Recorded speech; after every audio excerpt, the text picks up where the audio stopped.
Hello and welcome to the Dailies. International media focused on the UK train stabbing, highlighting the driver's heroism, police response and rising safety concerns. In the US, record early voting in New York City's mayoral race drew attention, driven by younger voters and an unusually competitive contest. Meanwhile, in the Middle East dominated headlines with fallout from Israel's detainee-abuse leak, the brief disappearance of the top military official, and ongoing Gaza tensions. We'll start from the UK as British and international media continue to focus on the Huntingdon train stabbing over the weekend.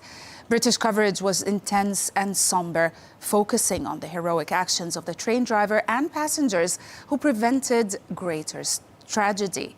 Outlets like The Times and the BBC emphasized the swift police response and the suspect's arrest. Across tabloids and broadsheets reporting combined shock, praise for bravery and concern over public safety on national transport. The Telegraph profiled the heroism of train driver Andrew Johnson, a former Royal Navy and Iraq war veteran who diverted his train to stop at Huntingdon station when alerted that passengers were under attack, choosing to guide the train onto a platform rather than stopping in a tunnel or between stations. His swift action enabled armed police and emergency services to board and apprehend the suspect promptly. The piece intertwines also Johnson's military background with the unfolding incident, underscoring that his decisive judgment likely prevented further carnage. Outlets in the UK also continue to cover Prince Andrew's saga and latest scandal, framing it as a final reckoning for the disgraced royal, focusing on King Charles's decision to strip Andrew of his last honorary military title. The Independent reported the UK government, at the behest of King Charles III, is moving to strip Andrew of his final remaining honorary military rank, that of Vice Admiral in the Royal Navy, according to Defence Secretary John Healey. Now, this move follows the King's earlier revocation of Andrew's princely style and titles amid mounting reputational damage stemming from his association with convicted sex offender Jeffrey Epstein and the civil settlement with Virginia Giuffre. The piece frames the action as the monarchy's bid to draw a clear boundary, signaling that no role, symbolic or even military, will be tolerated for Andrew while these unresolved controversies shadow the institution. Across the Atlantic in New York, early voting ends in the highest early in-person turnout ever for a non-presidential election in New York. The New York Times chronicles the city's record-breaking early voting turnout ahead of the 2025 mayoral elections. Over 735,000 residents voted early, 4 times more than in 2021, marking the city's highest non-presidential early turnout. The piece highlights a notable surge among younger voters, particularly those under 35, who flocked to the polls during the final weekend. Also, the median age of early voters dropped to 50, signaling shifting engagement trends. The report blends statistics and also political insight, underscoring the competitiveness of the race between Democrat Zohran Mamdani, Andrew Cuomo and Curtis Sliwa. The New York Times also published the latest poll ahead of the elections, giving a data-driven view of the city's heated mayoral race. The piece tracks the shifting dynamics between Democrat Zohran Mamdani, Andrew Cuomo, and Republican Curtis Sliwa. The piece highlights Mamdani's steady rise, overtaking Cuomo's early lead, revealing generational and also ideological divides. Young progressives or progressive voters leaning towards Mamdani and older moderates favoring Cuomo. The polls depict how Mamdani gains momentum in later rounds, reflecting New York's evolving voting behavior. The New York Post's editorial commented on the New York City mayoral elections, presenting a strongly critical portrait of Mamdani and listing 20 specific claims against his candidacy.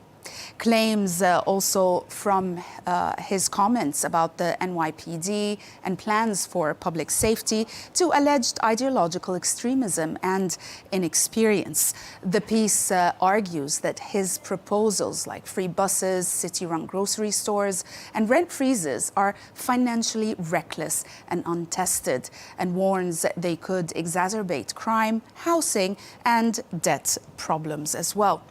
It frames his candidacy as risky for New York, portraying him as a radical with ideological priorities rather than pragmatic leadership. The Washington Post examines the latest statements by American Energy Secretary Chris Wright. The secretary clarified that despite President Trump's calls to resume nuclear testing, no explosive tests are currently planned. Instead, the administration intends to conduct subcritical experiments to assess warhead reliability without detonations. The report puts in context this stance within U.S. moratorium on nuclear testing since 1992, highlighting the tension between political rhetoric and technical policy. The piece underscores international concerns also over deterrence and arms control. To the Middle East, where the scandal of Major General Yifat Tomer Yerushalmi, Israel's military advocate general, dominated media coverage. Some left-wing outlets focused on the institutional crisis and diplomatic fallout from the leaked detainee-abuse video, calling it one of Israel's worst image blows, while right-wing outlets emphasized national security concerns. The Major General disappeared after her car and a note were found near Tel Aviv, alarming relatives who feared she might commit suicide. Apparently, she had faced heavy criticism over her handling of a leaked video showing abuse of a Gazan detainee at Sde Timan prison. Though not involved in the leak, she was accused of weak oversight and indecisive leadership amid mounting political and moral pressure. Of course, she was later found alive, but the case exposes deep tensions within Israel's military and justice system. Left-wing Haaretz focused on Prime Minister Netanyahu's characterization of a leaked video as the most severe diplomatic attack Israel has ever faced. The piece traces how the footage, which reportedly depicts soldiers assaulting a Gazan detainee, ignited both domestic outrage and also international condemnation. It describes the leak's fallout, internal military investigations, political backlash, and also diplomatic damage. The piece contends Netanyahu's framing elevates the incident beyond a legal or ethical matter into a foreign relations crisis. The Palestine Chronicle commented on this scandal by providing harrowing details regarding the leaked video. According to the report, the video shows the gang rape of a Palestinian detainee by Israeli troops. It also explains that Israeli authorities have launched an investigation while simultaneously dismissing the footage as blood libel aimed at the military. The piece also frames the incident as showing deeper problems in how the war in Gaza is being handled and points out that calling it blood libel is indeed a way to dismiss the abuse claims. And we'll end with Le Monde, which delivers a gripping yet understated account of the recent Louvre jewel heist, revealing that the suspects, an ordinary couple with children from Saint-Denis, are believed to be small-time criminals. The report highlights prosecutors' remarks which challenge assumptions that such a daring 7-minute theft of 88 million euros in treasures must have involved organized crime. The piece spotlights the pair's modest background and the amateurish yet bold execution using scooters and a furniture lift for escape. The piece contrasts between the heist's grandeur and the suspect's ordinariness. That's it for today. Thanks for watching.